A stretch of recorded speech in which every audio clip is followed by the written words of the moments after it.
What is the relationship between cortisol and exercise in menopause?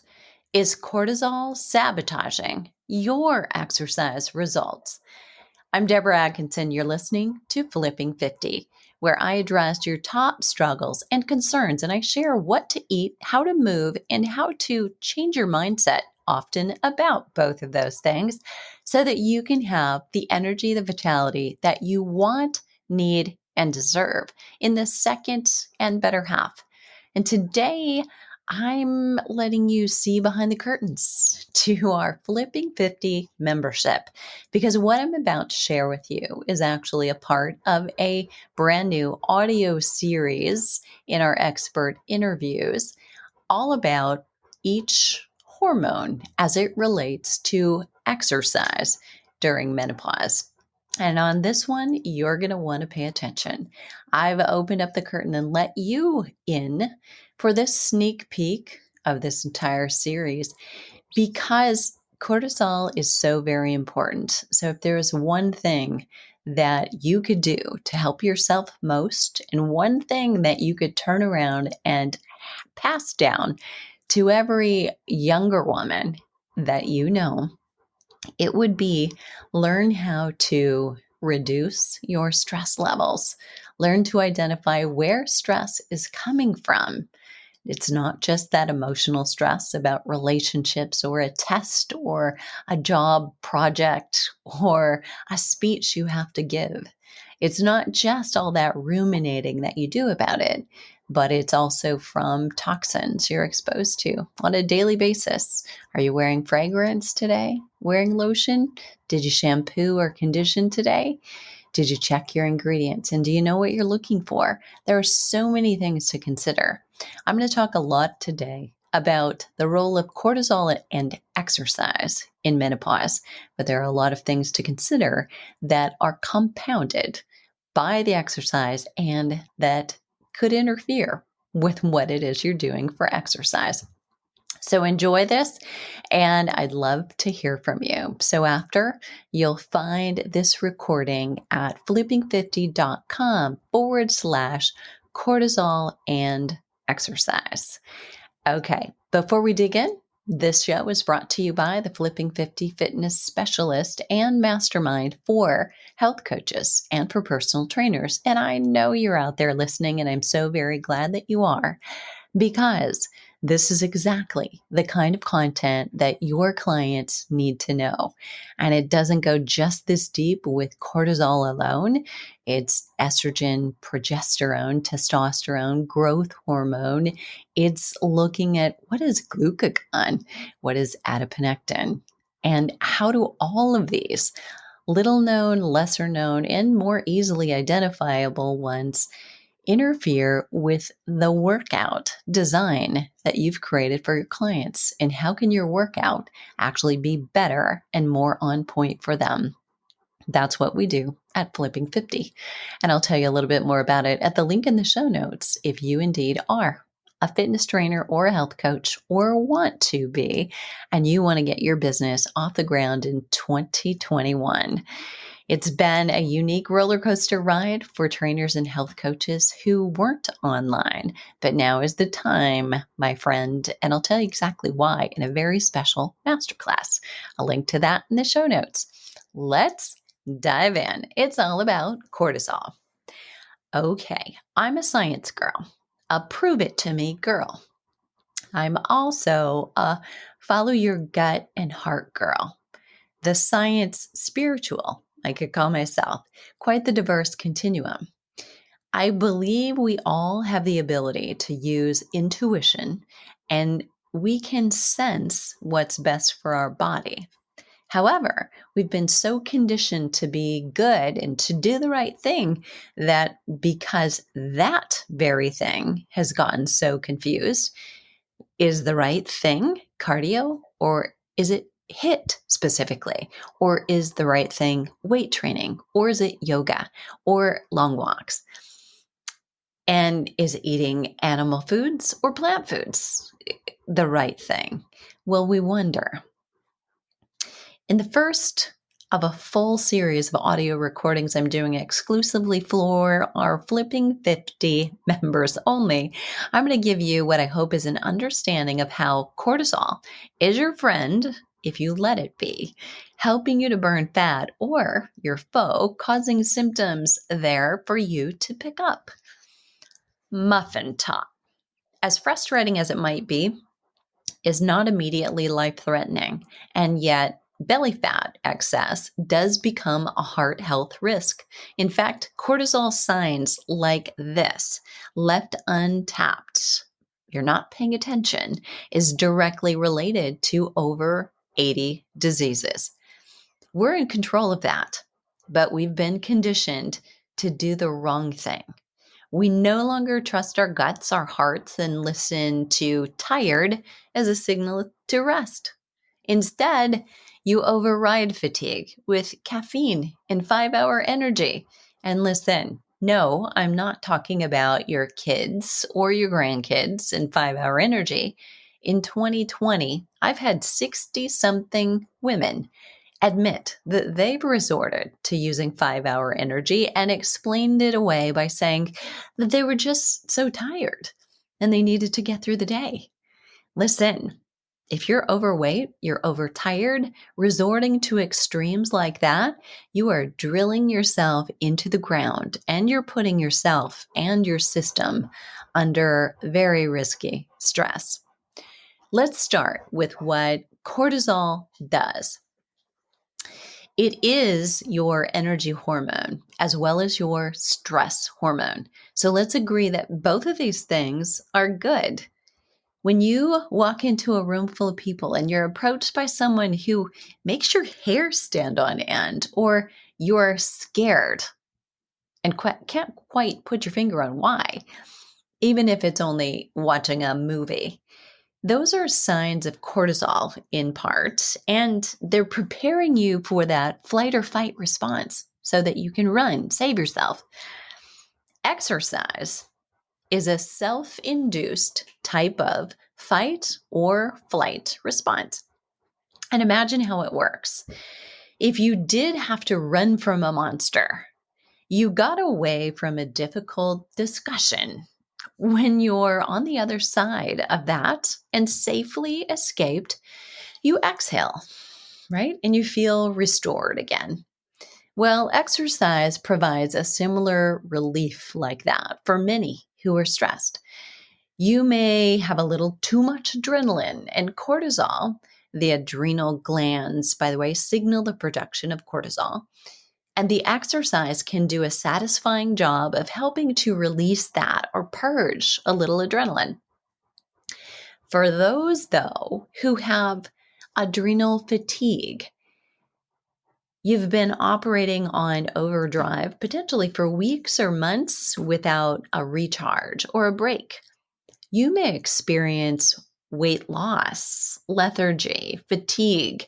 And let me be clear that adrenal fatigue is not necessarily a term recognized by Western medicine, but the term HPA axis dysfunction is, and they are actually referencing the same situation. Long periods of high stress can result in low levels of cortisol. During perimenopause, estrogen levels begin to drop, and cortisol correspondingly begins to rise.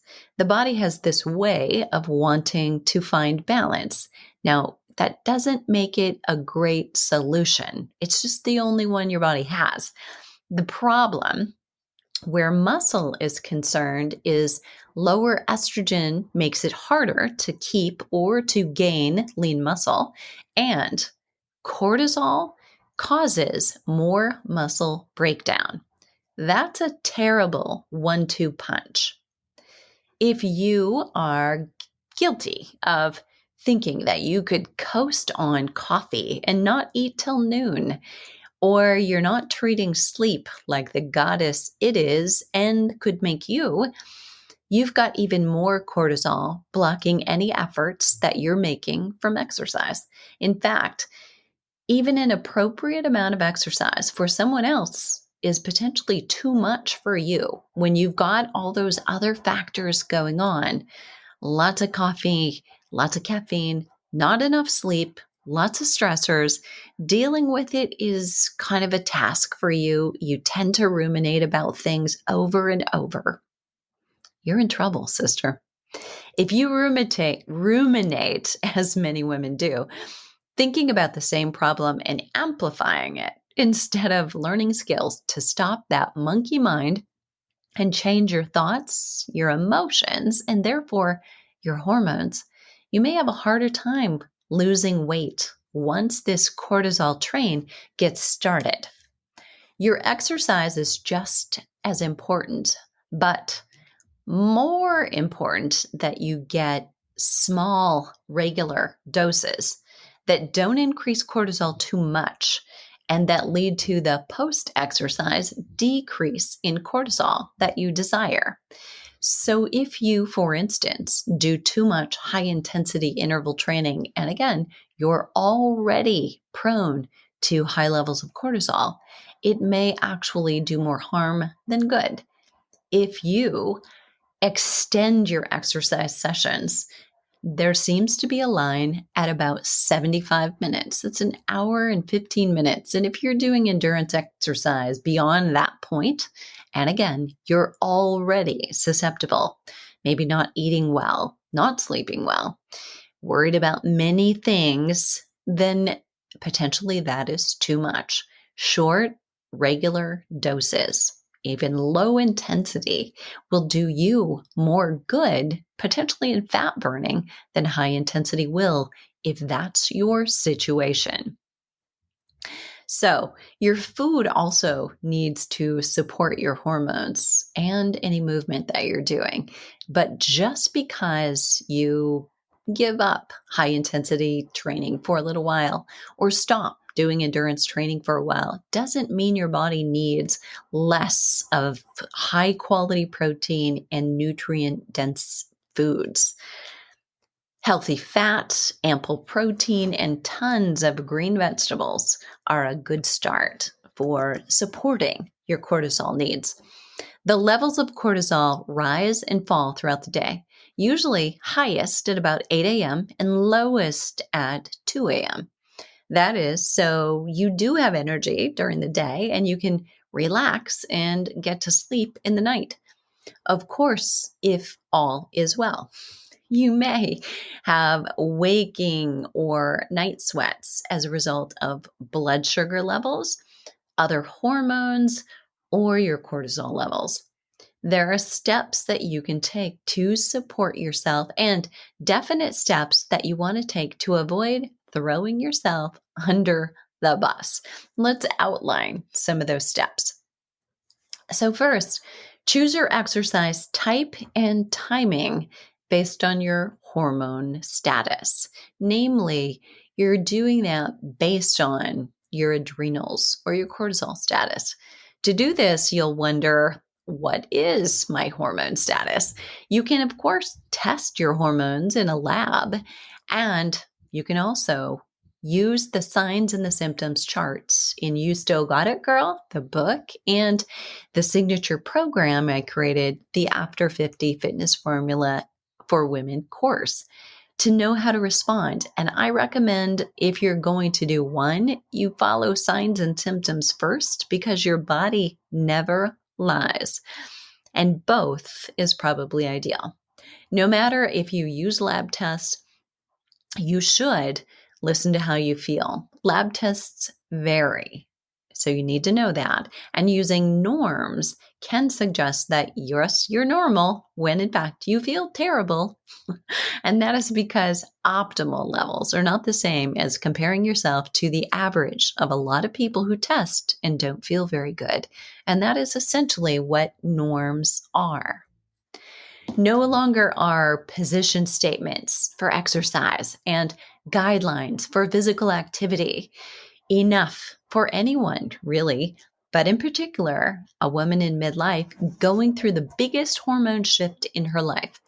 You need a hormone balancing fitness expert, because inevitably you have not only hormone status to consider, which has too long been ignored. But you have a health history at this point. You have joints with a history, and you have muscle aches and pains or conditions that are true of you right now. And you have to, all inclusive, take it all in. This is not a simple matter of some trainer professing that you need a functional workout. You are a multi-leveled, multi-layered woman who needs a workout that takes all into account. There are commonalities among women in midlife, but there are still a diverse number of needs. There are women in their 60s starting to do triathlons for the first time ever. There are 70-year-olds doing Ironman distance triathlons. And there are women suffering from arthritis, fibromyalgia, and with other health concerns who are all going through hormonal changes. So do not allow yourself to label yourself as like almost 70 or way over 50 and tie meaning to it that is a limiter in your ability to move or exercise. Your desire, your prior history, your current hormone status, and your joint health all matter in your exercise plan, but your results potentially are influenced by your belief about what's possible. For healthy women in midlife with energy, but not potentially as much as they like, high intensity exercise performed early in the day while cortisol levels are naturally high is best. I'm going to repeat that. For women in midlife who've got energy, but maybe not as much as they'd like to, high intensity exercise performed early in the day while cortisol levels are naturally high is best. That is the number 2 tenet of 10 flipping 50 tenets. And it is intense early, light late. That little alliteration will help you remember. You can do light level exercise any time of day. Short walks, longer walks, yoga, stand-up paddleboarding. Do what you love, and yet high intensity done late can disrupt your hormones and have a more negative effect than positive. So when late day, your body doesn't have the cortisol level that creates the energy for exercise, it will beg, borrow, and steal from another hormone that can be converted to cortisol. And that hormone is pregnenolone. The pregnenolone steal is what we know that instance as. And that is, you'll be fine doing that workout. Potentially, you'll feel great. And yet, if you've used that pregnenolone, what happens a few hours later is pregnenolone's real job is not to provide energy for exercise, but in fact to help you relax and chill out and be ready for a good night's sleep. And when you don't have it there because you've already written checks on that account, you may not sleep as deeply, as well, or as long as you could. And that in the end will sabotage you much more so. So another tip is fight the urge to catch up and quit or reach the quota of exercise. Quit trying to reach it. So please realize that you've been conditioned to exercise more and eat less for decades in order to lose weight, suggesting that is the way, the only way. In midlife, this will backfire more than it ever has. It may also backfire for younger women, but never more than for you. The hormone changes that you experience during menopause and that forever change you mean using the wisdom of working with your body instead of punishing it with discipline will get you to your goal faster and with more ease than will pushing, which may end you flat on your back catching up from an injury or an illness.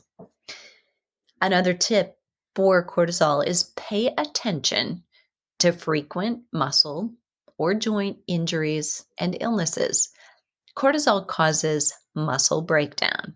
Your thyroid eventually also can't function when you're allowed yourself or you've allowed yourself to be stressed for long periods of time.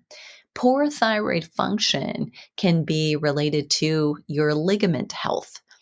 There are a high number of injuries among midlife women. Those frenzied workouts, those that lack progression, even too quickly using intervals of longer duration and short recovery duration, and instructions to do as many reps as possible in a specific time, all encourage poor form. Do especially during a time when you reach fatigue. So, toward the end of that minute that was given to you, generally you're going to fall apart. And if you've still got competition you perceive beside you or on a Zoom, it's still putting you at risk. Your immune system will be boosted if you're exercising appropriate for your adrenal status, but you'll be constantly fighting the next cold or flu if you're not using exercise instead to restore and to support. If instead you're all about, I've got to burn calories, I've got to burn fat, and you're forgetting your current hormone status that put you in this place of added weight, added belly fat in the first place. Exposure to an illness alone does not mean you'll get an illness. It's the weak immune system that you have that inspires the illness. Another tip is pay attention to your personal demand for perfection, for having a strong opinion, for needing things a certain way, and for the need to internalize your emotions, your thoughts, and your beliefs. Since there's no separation of mind, body, and soul, stress can show up quietly or loudly as you spin out of control. Know your stress signs. Know who causes you to feel them. While reaching for exercise to reduce or negate your stress level is something many women do, you need to reach for the right type. A run might be appropriate for some, while yoga or a short walk may be most beneficial. Define your toolbox based on the repair that needs to be done. Makes sense, right? The first thing coming out of fatigue from stress would be focus on exercise that is just small bits, short and low intensity movement. Notice that I said movement, and that is walking. It's yoga, it's stretching, Pilates, for instance, not necessarily exercise. Maybe for you, it's stand-up paddleboard or a light swim or messing around in your garden for the afternoon. And next, it would be strength training. So you want to first put that base back in where you're moving more throughout your day. And then the next thing you're going to do is not extend that time, not add endurance exercise, but add strength training. Long before, if ever you do, there's any increased endurance exercise, choose strength. Every woman will do well to reach muscular fatigue. Challenge your major muscle groups, but you may, in the beginning, use 3 exercises for 3 major muscles and repeat them 3 times. You can complete that workout in less than 10 minutes. That's not counting your warm up and cool down. Cortisol disrupts your blood sugar. It will elevate it and or decrease it, drop you rock bottom. And that when you do have elevated blood sugar, you will increase your insulin level. Cortisol and insulin together team up to redistribute fat to the belly. So think about this. Your cortisol is elevated and or down when it should be up the day after just one night's poor sleep. So your cortisol will generally inspire you to have more cravings. Unfortunately, none of us crave kale and salmon when we're sleep deprived. Typically, it's not that. And when you choose those comfort foods, insulin then elevates to support you with the rise in blood sugar that comes from it. And cortisol and insulin together are putting that all in the belly for you. Cortisol has this ability to do several magical things, truly. Grow baby fat cells to big fat cells, create new fat cells, and relocate fat cells to your belly. When cortisol levels are taking you on a roller coaster ride, you will experience more cravings.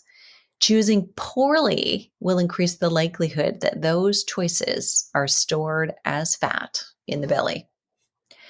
Let's talk a little bit about exercise and cortisol-derived belly fat. Stubborn cortisol belly fat of the visceral type, the type that's buried deeper within your belly, not just muffin top, can be easier to remove. That's one piece of good news. By doing higher intensity interval training, by doing strength training to muscular fatigue without too much need for manipulation of your diet, by doing much less than you believe you should, most likely, you may be able to decrease your overall cortisol level.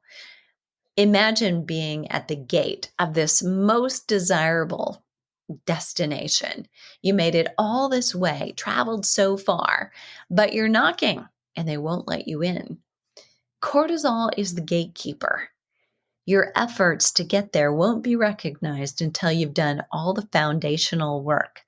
You're going to have to go and get the broom of the wicked witch and then come back. You're going to have to, in other words, eliminate the gate. Cortisol reduction is supported by you finding your personal stress toolbox. So in it, you might have nutrition, making sure you're getting high quality protein, moderate, high quality resistant starches. You're getting healthy fats at every meal, all taken at the right time and the dose, because food is medicine. Sleep.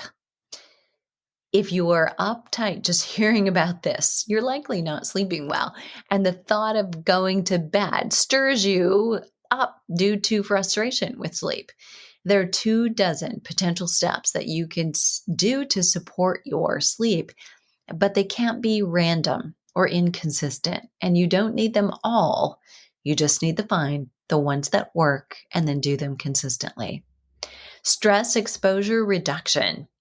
Whether it's people, it's toxic chemicals, it's situations, it's electronics, it's processed foods, it's food sensitivities, the list goes on. But you need to identify what are your stressors in your environment and eliminate your exposure to them as much as possible.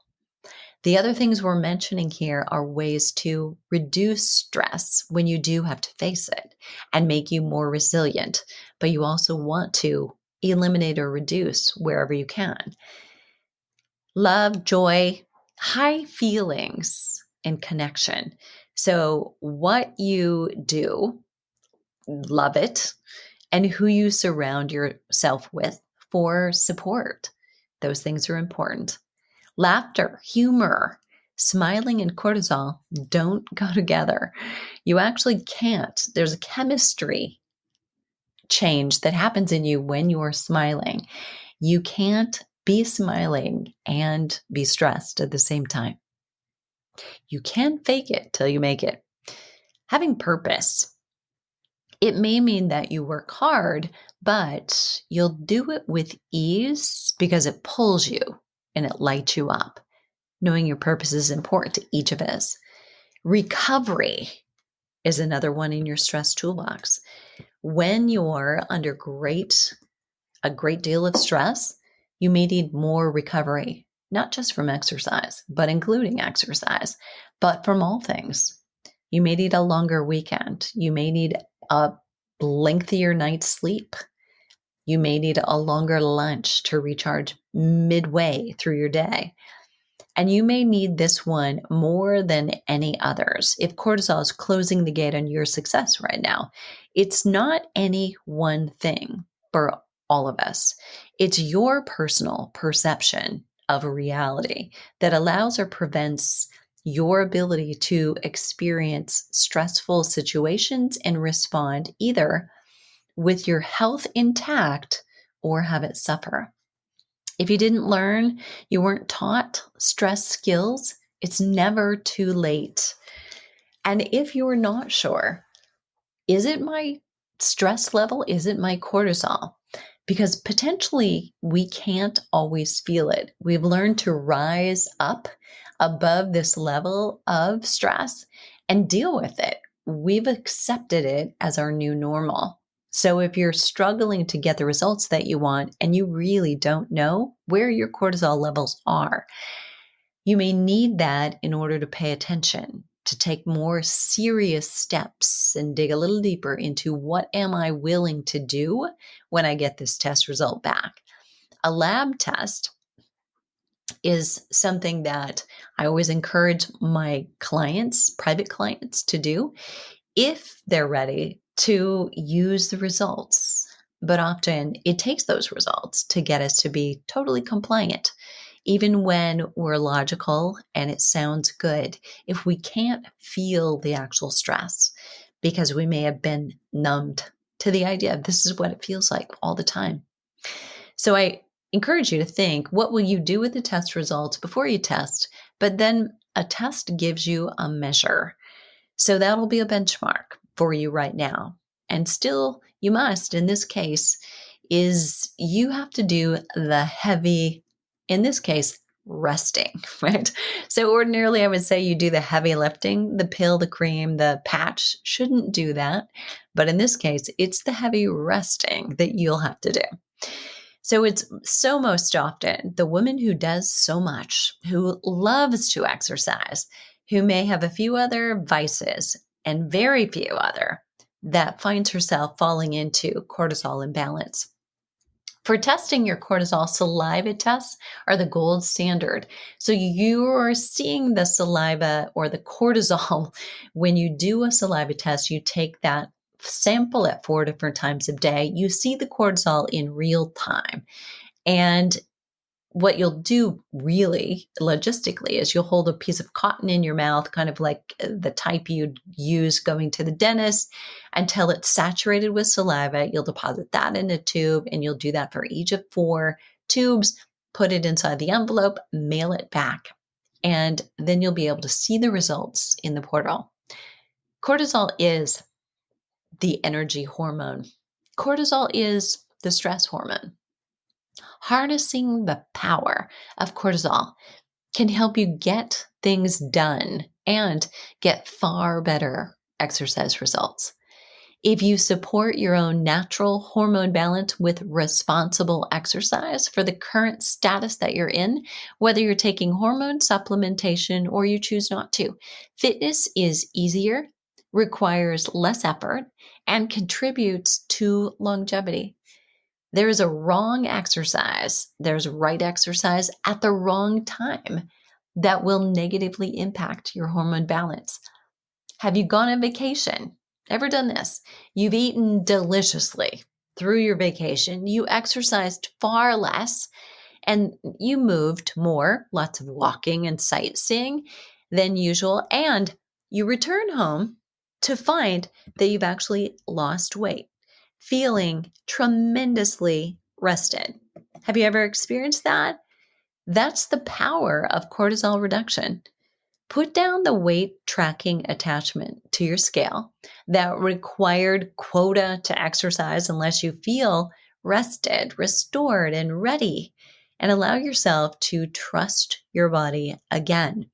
Tired means rest. Your body doesn't lie. She's telling you what to do. Every sign and symptom is a message that potentially what you're doing is not working.